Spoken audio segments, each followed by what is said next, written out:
السلام علیکم ورحمۃ اللہ وبرکاتہ۔ میں جوانی کے جوش میں اپنی نکرانی کے ساتھ زنا کر بیٹھا۔ وہ میرے بچے کی ماں بنی تو اسے دھدکار کر پردیس چلا گیا تاکہ مجھ پر الزام نہ آئے۔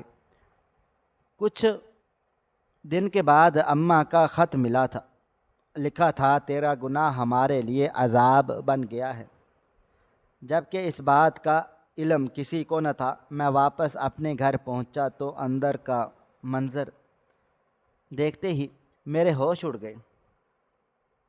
جھوٹ بول رہی ہو تم، ایسا نہیں ہو سکتا۔ میں نے نور کی بات سن کر اسے دھکا دیا تھا، جبکہ وہ پھوٹ پھوٹ کر رو پڑی تھی۔ خوف خدا نہیں ہے تمہیں؟ کس بات کی مجھے سزا دے رہے ہو؟ جو غلطی تم نے کی ہے تو اسے قبول کیوں نہیں کر لیتے؟ تم نے میرے ساتھ زبردستی کی، گناہ کیا، میری زندگی برباد کر کے رکھ دی، اور اب خود تم اس بات سے مکر رہے ہو، سارا ملبہ مجھ پر ڈال کر مجھے دنیا میں رسوا کرنے کے لیے چھوڑ رہے ہو۔ ایسا نہیں کر سکتے تم۔ تو تم میرے کمرے سے نکل جاؤ، خبردار مجھے اپنی شکل دوبارہ دکھائی دو۔ اسے دھکے دے کر میں نے کمرے سے باہر نکال دیا اور خود اپنے بستر پر سر دونوں ہاتھوں میں تھام کر بیٹھ گیا۔ اب کروں تو کیا کروں؟ کہاں جاؤں؟ نور تو یہ بات اماں کو بتا دے گی۔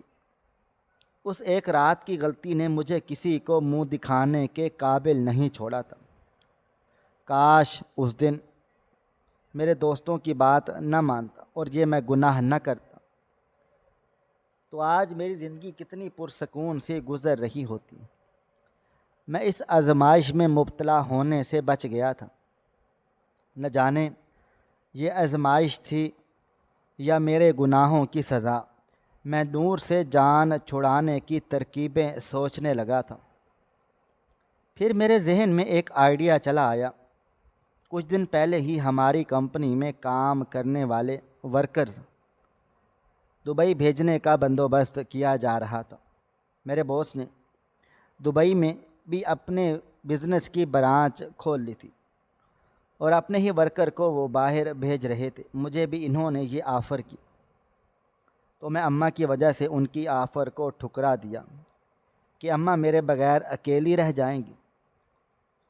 اب میں نے سوچا کہ صبح جاتے ہی میں باس کو یہ کہہ دوں گا کہ میں دبئی جانے کے لیے تیار ہوں، اور پھر جب باس کو میں نے یہ بات بتائی تو وہ بہت خوشی سے کھل اٹھے، کیونکہ وہ میرے کام کو بہت زیادہ پسند کرتے تھے۔ میں اپنے کام کو ایمانداری اور توجہ سے کرتا تھا، تبھی تو وہ یہی چاہتے تھے کہ میں خود ہی دبئی چلا جاؤں، تو وہ بھی اس بات پر مطمئن ہو جاتے۔ ایک مہینے میں ہی ساری تیاریاں مکمل کر لی گئی تھیں۔ میں نے اماں کو پہلے یہ بات نہیں بتائی تھی۔ میں نہیں چاہتا تھا کہ اماں کے ذریعے نور تک یہ بات پہنچے اور وہ ہنگامہ کھڑا کر دے۔ میرے یہاں سے جانے کے بعد وہ اماں کو بتاتی، جو بھی کرتی، مجھے اس بات سے کوئی فرق نہ پڑتا۔ میں آسانی سے اس بات سے مکر سکتا تھا اور اماں کو بھی آرام کر سکتا تھا۔ جس دن میری فلائٹ تھی، اس دن رات کے وقت میں نے اماں کو اپنے جانے کے بارے میں بتا دیا۔ وہ بے یقینی سے مجھے دیکھنے لگ گئی۔ کیسی باتیں کر رہے ہو سعد؟ اگر یہ مذاق ہے تو بہت گھٹیا مذاق ہے۔ مجھے ایسی باتیں مذاق میں بھی پسند نہیں ہیں۔ تم کہیں بھی نہیں جا رہے، ایک ہی تو تم میرے بیٹے ہو۔ بیٹی کو بیاہ کر اپنے گھر رخصت کر دیا، یہ سوچ کر مطمئن ہوگی کہ بیٹا تو میرے پاس ہے۔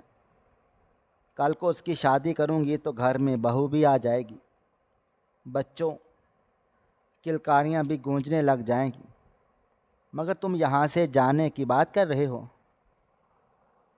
جبکہ میں تو ابھی تمہارے شادی کرنے کا سوچ رہی تھی۔ اماں یہ بات کہہ کر رونے لگ گئی تھی۔ میں نے اماں کو بہت مشکلوں سے بہلایا، پھر مستقبل کے سہانے سپنے دکھائے۔ اماں وہاں جا کر میں بہت سارا روپیہ پیسہ کماؤں گا۔ میرا بھی دل چاہتا ہے کہ ہم لوگ بھی اچھے گھر میں رہیں، ہمارے پاس بھی گاڑی، نوکر چاکر سب کچھ ہو، اور یہ تبھی ممکن ہے اگر میں اچھی نوکری کروں۔ اماں میری باتوں کی قائل ہو گئی تھی۔ اگلے دن میں دبئی کے لیے روانہ ہو گیا اور پھر کام میں میں مصروف ہوتا چلا گیا۔ دن ہفتوں میں اور ہفتے مہینوں میں بدلتے چلے جا رہے تھے۔ تقریباً 4 مہینے کے بعد کی بات ہے۔ ایک دن جب اماں کی مجھے کال موصول ہوئی تھی، اماں بہت بری طرح سے رو رہی تھی۔ اماں جب بھی کال کرتی تو روتی ضرور تھی، مجھ سے تقاضا کرتی تھی کہ میں واپس آ جاؤں، جبکہ میں ہمیشہ سے انہیں بہلا پھسلا کر خاموش کروا دیا کرتا تھا۔ آج بھی جب انہوں نے مجھے کال کی تو وہ بہت بری طرح سے رونے لگیں۔ امی کیا ہو گیا ہے، آپ کیوں رو رہی ہیں؟ سب ٹھیک تو ہے؟ میں بیزاری سے بولا، مگر وہ میری بات کا جواب دیے بغیر مسلسل رونے لگ گئیں۔ پھر کہنے لگی، جو گناہ تم نے کیا تھا وہ ہمارے لیے عذاب بن کر نازل ہو گیا ہے۔ تم کیا جانو کہ تمہاری وجہ سے ہم کیا کچھ بھگت رہے ہیں۔ یہ کہہ کر انہوں نے فون بند کر دیا تھا اور میں اپنی جگہ پر سن سا ہو کر رہ گیا۔ یہ اماں نے کیا کہا تھا، یہ بات اماں کو معلوم ہو گئی تھی۔ نور نے ماں کو بتا دیا تھا۔ او خدایا، اب کیا ہوگا؟ اماں کو میں کیسے سمجھاؤں گا؟ اپنے ذہن میں جملے ترتیب دینے لگا۔ میں کس طرح سے خود کو بے گناہ ثابت کر سکتا ہوں؟ گو کہ ضمیر غیر مطمئن تھا، مجھے طرح طرح کی تعویلیں دے رہا تھا کہ ایک تو میں نے اس لڑکی کے ساتھ غلط کیا، اور اوپر سے میں اس کا سہارا بننے کی بجائے اسے زمانے میں ٹھوکریں کھانے کے لیے چھوڑ دیا تھا۔ وہ تو ایک مظلوم لڑکی تھی، مجھے اس کے ساتھ اتنا برا نہیں کرنا چاہیے تھا۔ نور 2 سال پہلے ہمارے گھر میں آئی تھی۔ وہ اماں کے دور پار کے عزیزوں میں سے تھی۔ دنیا میں اکیلے تھی، آگے پیچھے کوئی بھی نہیں تھا۔ وہ اس سے پہلے اپنے رشتے کی چاچا کے پاس رہتی تھی اور لوگوں کے گھروں میں کام کاج کر کے اپنا گزارا کرتی، جو بھی کماتی چچی کے ہاتھ میں رکھتی، مگر چچی کو اس کے باوجود بھی اس کا وجود گوارا نہ تھا۔ ایک دن اس نے نور پر الزام لگا کر گھر سے باہر نکال دیا۔ اتفاق سے اماں کا وہاں سے گزر ہوا۔ انہوں نے جوان لڑکی کو یوں روتے ہوئے دیکھا تو سایانی کے عالم میں تو انہیں نور پر ترس آ گیا۔ وہ اسے اپنے ساتھ گھر لے کر آ گئی تھی، کیونکہ مجھے اور میری بہن کو اماں کے اس فیصلے سے اختلاف تھا۔ مگر جب نور نے آہستہ آہستہ سارا گھر سنبھال لیا اور اماں کو آرام دیا، گھر کے سارے کام کاج وہ خود کرتی، اماں بھی اب اس کے آنے کی وجہ سے خوش اور مطمئن سی نظر آنے لگ گئی تھی۔ اماں کو گھٹنوں کے درد کا عارضہ لاحق تھا۔ گھر کے کام کاج کرنے سے وہ قاصر رہتی۔ اب نور کی وجہ سے یہ مسئلہ بھی حل ہو گیا تھا۔ مجھے ناشتے وقت پر ملنے لگا اور سارے کام بھی وقت پر ہونے لگے۔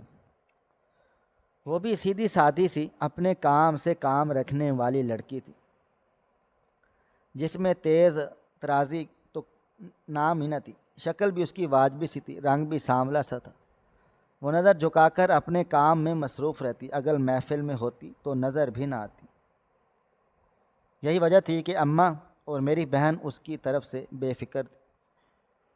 میں نے بھی جب اسے کبھی نظر بھر کر نہ دیکھا تھا۔ یوں بھی میری تربیت ایسی کی گئی تھی کہ میں لڑکیوں کی عزت کرتا اور نور کو بھی بغیر ضرورت کے مخاطب نہ کرتا تھا۔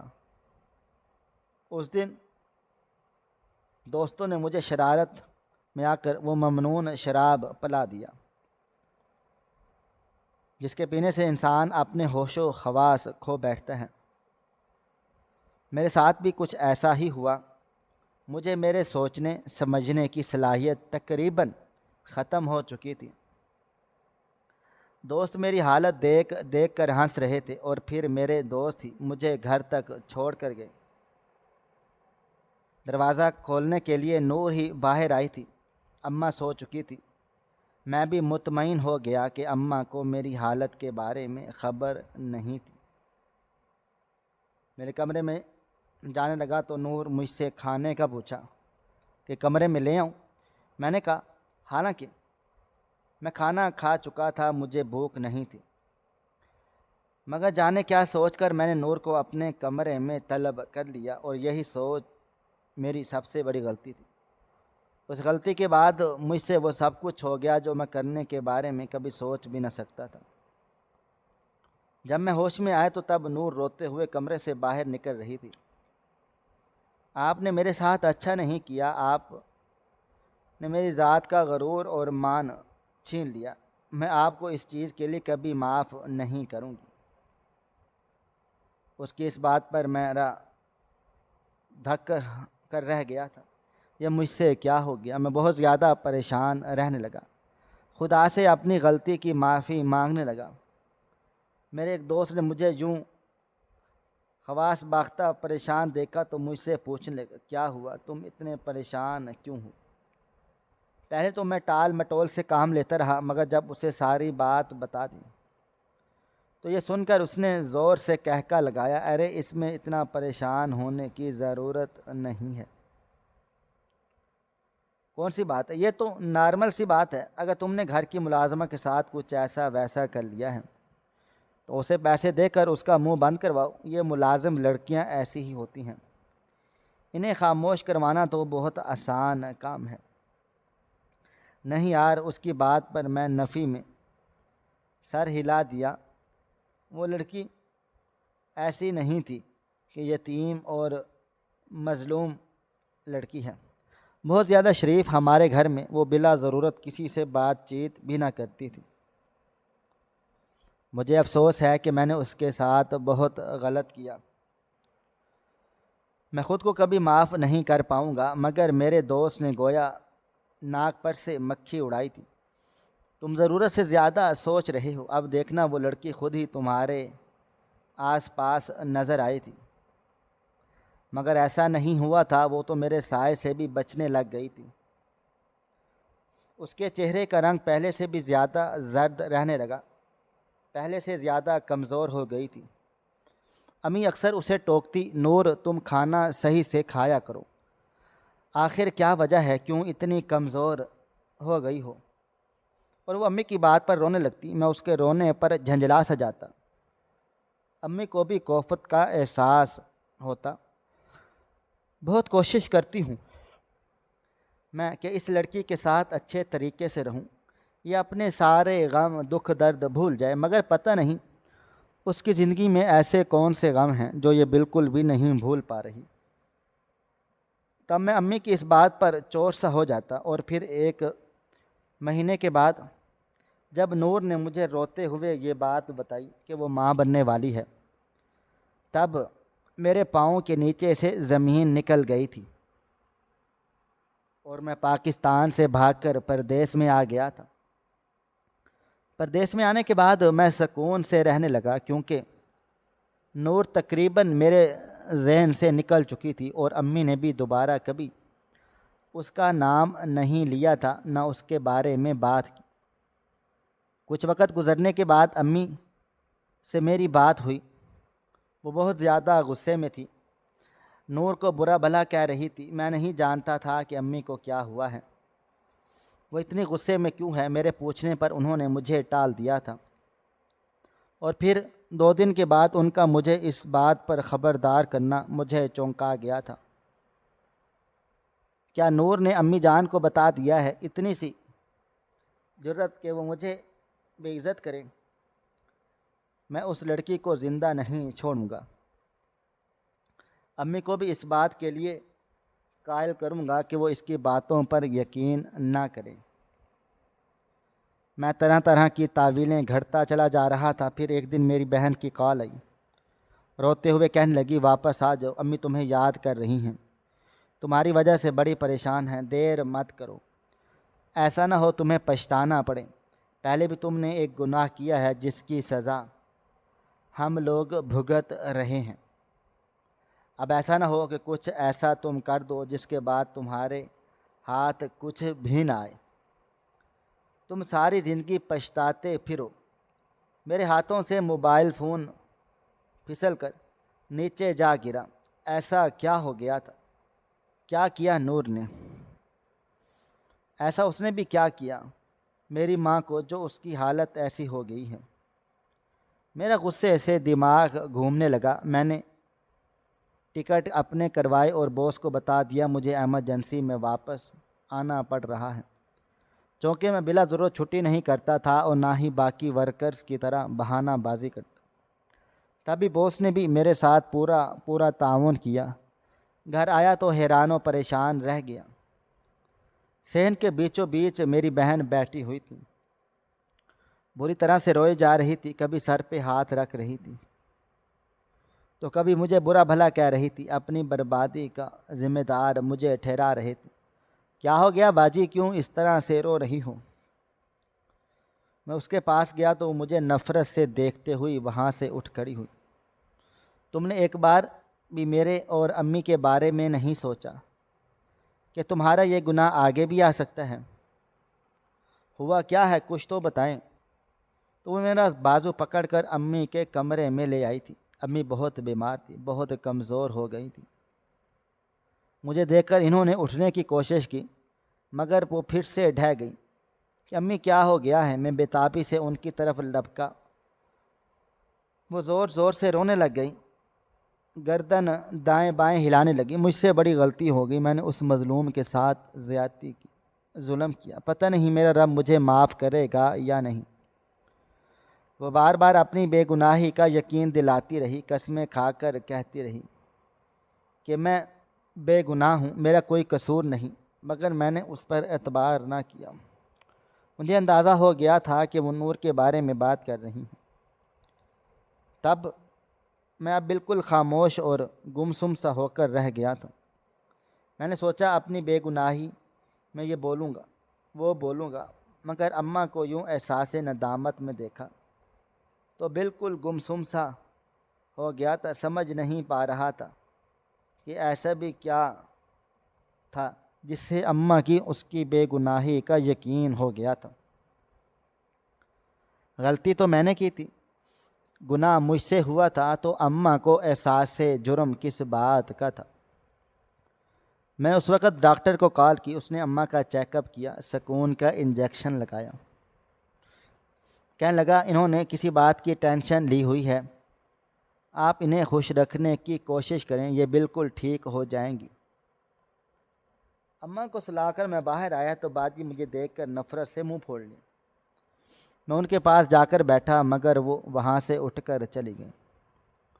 باجی کا رویہ بھی مجھے سمجھ نہیں آ رہا تھا، ان کی یہاں پر موجودگی بھی حیران کن تھی، کیونکہ وہ جب بھی آتی تھوڑی دیر بیٹھ کر واپس چلی جاتی، کہتی کہ اپنے گھر کے بغیر میرا دل نہیں لگتا۔ ان کے گھر میں بوڑھی ساس تھی جن کی ذمہ داری باجی پر پڑ رہی تھی، اور باجی کے بچے بھی اپنے گھر کے عادی تھے، یہاں پر آ کر واپس جانے کے لیے شور شرابہ مچا دیتے۔ ابھی وہ واپس بھی جانے کی ضد کر رہے تھے مگر باجی انہیں تھپڑ مار کر خاموش کروا رہی تھی۔ میں حیران و پریشان تھا کہ باجی کو ہو کیا گیا ہے، وہ تو بچوں کو اونچی آواز میں بھی ڈانٹتی تک نہ تھی، اب ان کا غصہ بچوں پر اتر رہا تھا۔ حیرت مجھے اس بات پر بھی تھی کہ نور بھی اس گھر میں کہیں بھی نظر نہیں آ رہی تھی، اور میں اس کے بارے میں کسی سے پوچھ بھی نہیں سکتا تھا۔ چلو اچھا ہوا مصیبت گھر سے چلی گئی، میں مطمئن سا ہو کر کندھے اچکا کر رہ گیا، یہ سوچے سمجھے بغیر کہ اماں اور باجی سے نور کے بارے میں پوچھوں تو صحیح کہ وہ کہاں ہیں اور کہاں نہ۔ مجھ سے باجی کوئی بات کرنے کو تیار نہ تھی اور نہ ہی اماں، اور ان دونوں کی خاموشی مجھے پریشان کر رہی تھی۔ گھر کی حالت بھی ابتر ہو رہی تھی۔ میرے لیے ان لوگوں کی خاموشی برداشت کرنا مشکل ہو گیا تھا، تو میں اماں کے سامنے آخر پھٹ پڑا تھا۔ اماں، جو بھی بات ہے آپ مجھے بتائیں، آخر کیا کہا ہے آپ سے نور نے میرے بارے میں، اور آپ کو کس بات پر احساس ندامت ہے؟ ایسا کیا کر دیا ہے آپ نے؟ میں نے جھنجھلائے ہوئے انداز میں بول رہا تھا، تمہاری وجہ سے مجھ سے گناہ ہوا، تم نہیں جانتے کہ تم نے کیا کیا۔ ان کی بات پر میں نظریں چرانے لگا۔ اس دن جو ہوا تھا انجانے میں ہوا تھا، میں ایسا کرنے کے بارے میں سوچ بھی نہیں سکتا۔ میری بات پر اماں مجھے دیکھتی رہی، پھر کہنے لگی، تمہیں اس بات پر بھی ترس نہ آیا؟ وہ یتیم ہے، بے سہارا لڑکی ہے۔ اگر تم سے غلطی ہو گئی تھی تو تم بہادر لوگوں کی طرح غلطی کو قبول کر، یہ کیا کہ بزدلوں کی طرح پیٹ دکھا کر بھاگ گئے، اور اس لڑکی کے بارے میں ایک بار بھی نہیں سوچا کہ اس کے اوپر کیا گزرے گی، اس کی زندگی کیسے گزرے گی۔ ایک بار تو سوچ لیتے کہ تمہاری اپنی بہن بھی ہے، تمہارا کیا اس کے آگے بھی آ سکتا ہے۔ اماں کی اس بات پر میں چونک گیا تھا۔ کیا ہوا ایسا؟ اس دن باجی نے بھی یہ بات کی تھی اور آج اماں بھی یہی بات کر رہی تھی۔ کیا ہوا باجی کے ساتھ؟ میرا پریشانی کے مارے برا حال تھا۔ اماں ایک ٹھنڈی آہ بھر کے رہ گئی، کہنے لگی، جب تم یہاں سے گئے تو اس کے بعد نور کی طبیعت بہت زیادہ خراب رہنے لگی۔ کھانا پینا اس نے چھوڑ دیا، ہر وقت وہ روتی رہتی، نڈھار رہتی۔ میں اس کی حالت دیکھ کر پریشان ہوتی، نہ جانے کیا ہو گیا ہے۔ اسے جب ڈاکٹر کے پاس لے کر جانے کی بات کرتی تو وہ خوفزدہ ہو جاتی، رونے لگتی۔ پھر ایک دن وہ کچن میں کام کرتے کرتے بے ہوش ہو کر گر گئی۔ تب محلے کی ایک عورت کے ساتھ مل کر اسے ڈاکٹر کے پاس لے کر گئی۔ پھر جب اس کا چیک اپ کروایا تو پتہ چلا وہ ماں بننے والی ہے۔ مت پوچھو کہ یہ خبر سن کر میرے دل پر جیسے قیامت گزری۔ نور کو اپنی بیٹی بنا کر گھر میں لائی، اور یہ صدمہ میرے لیے معمولی نہ تھا کہ وہ میری ناک کے نیچے یہ کھیل کھیلتی رہی، اور مجھے لگنے لگا کہ اس کی چچی نے جو اس پر الزام لگایا وہ سچ تھا۔ یقیناً وہ قابل اعتبار نہ تھی۔ میں اسے لے کر گھر آئی، مگر میں اب اس سے سخت ناراض تھی، اسے نفرت کرنے لگی۔ مجھے سچ سچ بتاؤ، یہ بچہ کس کا ہے؟ کس کے ساتھ تم نے منہ کالا کیا ہے؟ جب اس نے روتے ہوئے خود کو بے گناہ ثابت کرنے کی کوشش کی اور تمہیں گناہ گار قرار دیا تو تب میرا ہاتھ اٹھ گیا، کیونکہ میں جانتی تھی کہ میرا بیٹا ایسا کبھی کر ہی نہیں سکتا۔ میں اسے مارنے لگی، اسے گالیاں دینے لگی، اور پھر دھکے دے کر اسے گھر سے باہر نکال دیا۔ شام کا وقت تھا جب میں نے اسے گھر سے باہر نکالا۔ وہ روتے ہوئے گھر سے جانے لگی، کہنے لگی، آپ کو اپنے فیصلے پر پچھتاوا ہوگا جب آپ کو معلوم ہوگا کہ میں نے کوئی گناہ نہیں کیا، میرے ساتھ زیادتی ہوئی ہے۔ جبکہ مجھے اس بات پر غصہ تھا کہ وہ میرے بیٹے پر الزام لگا رہی ہے۔ ہوتی کون ہے وہ میرے بیٹے کے بارے میں اتنی بڑی بات کہنے والی؟ مجھے پورا یقین تھا کہ وہ جھوٹ بول رہی ہے، مگر اگلے دن عین شام کے وقت جب میری اپنی بیٹی روتے ہوئے گھر آئی اور مجھے کہا کہ مجھے میرے شوہر نے گھر سے نکال دیا ہے، وہ دوسری شادی کرنا چاہ رہی ہیں، تب میرے دل پر جیسے ہاتھ پڑا تھا۔ تب مجھے بار بار نور کا روتا ہوا چہرہ ذہن کے پردے پر لہرانے لگا۔ اس کا مطلب تھا کہ وہ سچ کہہ رہی تھی۔ اگر وہ جھوٹی ہوتی تو میری بیٹی کے ساتھ یہ سب نہ ہوتا، میری اپنی بیٹی اجڑی ہوئی حالت میں میرے پاس نہ آتی۔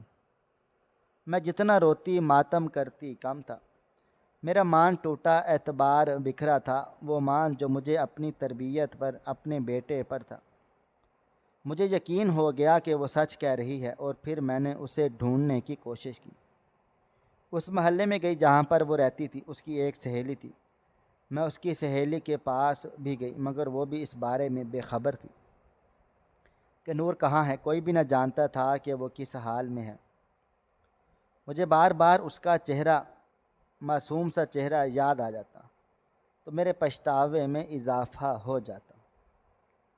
کاش کہ میں اس وقت تم سے فون پر بات کر لیتی، تم سے پوچھ لیتی، مگر تم نے بھی کون سا سچ بولتے، تم اسے جھوٹا قرار دیتے۔ اماں کی بات سن کر میں بھی پھوٹ پھوٹ کر رونے لگا۔ اپنی غلطی کا شدت سے احساس ہو گیا۔ اماں آپ صحیح کہہ رہی ہیں، مجھے ایسا نہیں کرنا چاہیے تھا، مجھ سے غلطی ہو گئی ہو تو میں اپنی غلطی تسلیم کر لیتا، اس سے شادی کر لیتا، مگر اس زمانے میں ٹھوکریں کھانے کے لیے نہ چھوڑتا۔ اب میں دبئی جانے کا ارادہ ملتوی کر دیا، باس سے بھی کہہ دیا اب میں یہیں رہ کر کام کروں گا۔ گو کہ باس کو میرا یہ فیصلہ پسند نہ آیا تھا۔ انہوں نے مجھے سمجھانے کی کوشش کی، سنہرے مستقبل کے خواب بھی دکھائے، مگر اب ہر چیز سے میرا جی اچاٹ ہو گیا۔ نور کی روتی ہوئی آنکھیں، اس کے الفاظ مجھے بار بار یاد آتے، میرا ضمیر مجھے کچوکے لگانے لگتا۔ کہاں ڈھونڈوں میں اسے، کیسے معافی مانگوں اس سے، کیسے ازالہ کروں اپنی غلطی کا۔ میں رو رو کر خدا سے اپنے گناہوں کی معافی مانگنے لگا، شدت سے اپنے رب کو پکارنے لگا۔ ایک دو بار وہ میرے سامنے آ جائے، میں اس کے پاؤں پکڑ کر اس سے معافی مانگ لوں گا، اس کی ساری محرومیوں کو خوشیوں میں بدل دوں گا۔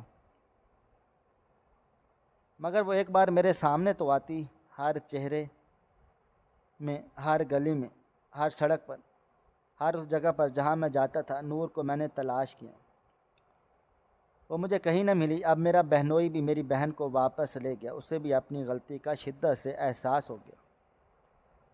اس نے جس لڑکی کے چکر میں پڑھ کر میری بہن کو چھوڑنے کا فیصلہ کیا تھا، اسے معلوم ہو گیا کہ وہ لڑکی اسے دھوکہ دے رہی تھی، محض اس کے پیسوں کی وجہ سے اسے دوسری شادی کرنے پر تیار تھی۔ میرے بہنوئی کے علاوہ اس کے اور بھی بہت سارے لوگوں کے ساتھ معاشقے عاشقی تھی۔ جب یہ سب میرے بہنوئی کو پتہ چلا، اسے اپنی غلطی کا شدت سے احساس ہوا کہ ایک پرانی سی پرائی لڑکی کے لیے وہ اپنی وفادار بیوی کو دھوکہ دیتا رہا، اپنی جنت سے خود کو خود دور کرنے کا منصوبہ تیار کرتا رہا۔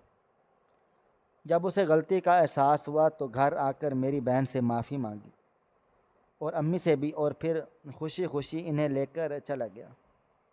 جاتے جاتے میری بہن نے مجھے نصیحت کی کہ نور کو ڈھونڈنے کی کوشش کرتے رہنا، جس دن تمہیں مل گئی اس سے معافی مانگ لینا اور اسے ہمیشہ کے لیے اپنی زندگی میں شامل کر لینا، اس کا سہارا بننا۔ بہن کی بات سن کر میں نے یقین دلا دیا کہ جیسا تم کہہ رہی ہو میں ویسا ہی کروں گا، کیونکہ میرا ضمیر بھی مجھے ہر وقت کچوکے لگاتا رہتا۔ پھر ایک دن جب میں آفس سے گھر واپس آ رہا تھا، تب میں نے دیکھا کہ روڈ پر کچھ لوگ کھڑے تھے۔ میں گاڑی ایک سائڈ پر روک کر نیچے اترا۔ کیا ہوا یہاں پر؟ میں نے لوگوں سے پوچھا تو پتہ چلا کسی عورت کا ایکسیڈنٹ ہوا ہے اور وہ روڈ پر آ پڑی ہے، کوئی بھی اسے ہسپتال لے جانے کے لیے تیار نہیں ہے۔ میں نے لوگوں کی بھیڑ کو چیرتا ہوا وہاں پہنچا تو یہ دیکھ کر میرے پاؤں کے نیچے سے زمین نکل گئی۔ وہ کوئی اور نہیں بلکہ نور تھی۔ اس کی حالت بہت خراب تھی، کوئی بھی اسے ہسپتال لے جانے پر تیار نہ تھا۔ اس کا بروقت ہسپتال پہنچنا ضروری تھا۔ میں نے اسے بازو میں اٹھایا، پھر دوبارہ سے لوگوں کی بھیڑ کو چیرتا ہوا اسے گاڑی میں ڈالا، تیزی سے گاڑی کو ہسپتال لے کر جانے لگا۔ ہسپتال پہنچا تو ڈاکٹر اسے ایمرجنسی وارڈ میں لے گئے۔ وہ بے ہوش تھی اور میں مسلسل اس کے بچ جانے کی دعائیں کر رہا تھا۔ امی کو بھی میں نے فون کر کے نور کے بارے میں اطلاع دے دی تھی۔ امی بھی ہسپتال میں آ گئی۔ اب وہ بھی شدت سے نور کی صحت یابی کے لیے دعا کر رہی تھی۔ میں بھی شدت سے یہی دعا مانگنے لگا کہ نور بچ جائے، مجھے اپنی غلطی کو سدھارنے کا موقع مل جائے۔ اسے معافی مانگ کر میں اپنے دل کو سکون پہنچاتا سکوں۔ کئی گھنٹوں کے انتظار کے بعد ڈاکٹر نے آ کر یہ خوشخبری سنائی کہ وہ خطرے سے باہر ہے۔ مجھے یہ سن کر چہرے پر اطمینان ہوا۔ وہاں یہ سوچ کر شرمندگی ہو رہی تھی کہ اس کے سامنے کس منہ سے جاؤں گا، پتہ نہیں وہ مجھے معاف بھی کرے گی یا نہیں۔ امی اور میں دونوں ہی اس کے پاس جا کر بیٹھ گئے۔ میں نے اسے بغور دیکھا، مجھے اس پہ ترس آ گیا۔ پہلے سے زیادہ زرد پڑ چکی اور پہلے سے زیادہ کمزور ہو چکی۔ ڈاکٹر نے بتا دیا کہ اس کی کوکھ میں پلنے والا بچہ اس سے چھن چکا ہے۔ اس کا ایکسیڈنٹ میں اس کی موت واقع ہوگی۔ نہ جانے یہ خبر سن کر اس کے دل پر کیا گزرتی، وہ اداس ہوتی یا شاید اس مصیبت سے چھٹکارا حاصل ہونے پر خوش ہوتی۔ اس بارے میں اندازہ لگانا مشکل تھا۔ جب وہ ہوش میں آئے تو مجھے اور امی کو اپنے سامنے دیکھ کر بے یقین سے رہ گئی۔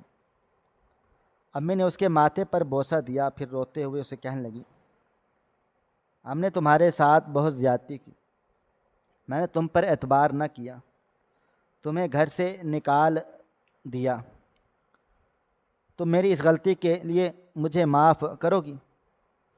اس کی آنکھوں سے آنسو بہنے لگ گئے۔ آپ نے میرا تب ساتھ دیا جب سب نے مجھے چھوڑ دیا، مشکل وقت میں میرے کام آئی، جب میں دنیا میں اکیلی تھی۔ میں آپ سے کبھی بھی ناراض ہوئی ہی نہیں۔ میں نے بھی اس کے سامنے ہاتھ جوڑ دیے۔ میری آنکھوں میں مسلسل آنسو بہے جا رہے تھے، مگر میرے منہ سے کوئی آواز نہ نکل رہی تھی۔ شاید میرے پاس اس سے کہنے کے لیے کچھ بھی نہیں تھا۔ وہ بھی خاموشی سے بے تاثر نظروں سے دیکھتی رہ گئی۔ امین اسے گھر لے چلنے کی بات کی تو وہ خاموش ہو گئی۔ ایک بار بھی اس نے انکار نہ کیا۔ نہ جانے اب تک وہ کہاں رہی تھی، کس حال میں رہی۔ گھر آنے کے بعد اس نے امی کو بتایا کہ جب امی نے اس کو گھر سے نکالا تو وہ روڈ پر چلتی جا رہی تھی۔ ایک عورت نے اسے اپنے پاس رکھ لیا۔ وہ عورت غریب تھی، مانگ تانگ کر گزارا کرتی تھی۔ گھر میں کبھی کھانے کو کبھی کچھ ہوتا تو کبھی نہیں ہوتا۔ اس دن بھی کھانے کو کچھ بھی نہیں تھا اور وہ عورت بھی کئی دنوں سے اپنی جھوپڑی سے غائب تھی۔ نور اس کو دیکھنے کے لیے روڈ پر آئی جہاں پر کھڑے وہ عورت لوگوں سے بھیک مانگتی تھی، مگر اچانک سے ایک طرف سے گاڑی آ گئی اور وہ گاڑی کے ساتھ بری طرح سے ٹکرا گئی۔ نور نے نہ صرف مجھے معاف کر دیا بلکہ میرے ضمیر کی خلش کو کم کرنے کے لیے میرے ساتھ شادی کرنے کے لیے بھی مان گئی۔ جس دن میں نے اسے اپنے نکاح میں شامل کیا اس دن پہلی بار مجھے سکون کا احساس ہوا تھا۔ ہماری آج کی یہ کہانی آپ کو کیسی لگی؟ کومنٹ باکس میں اپنی رائے کا اظہار ضرور کریں، اور مزید اس طرح کے سبق آموز کہانیاں سننے کے لیے ہماری ویڈیوز کو لائک کریں، شیئر کریں اور ہمارے چینل کو سبسکرائب کریں۔ شکریہ۔ اللہ حافظ۔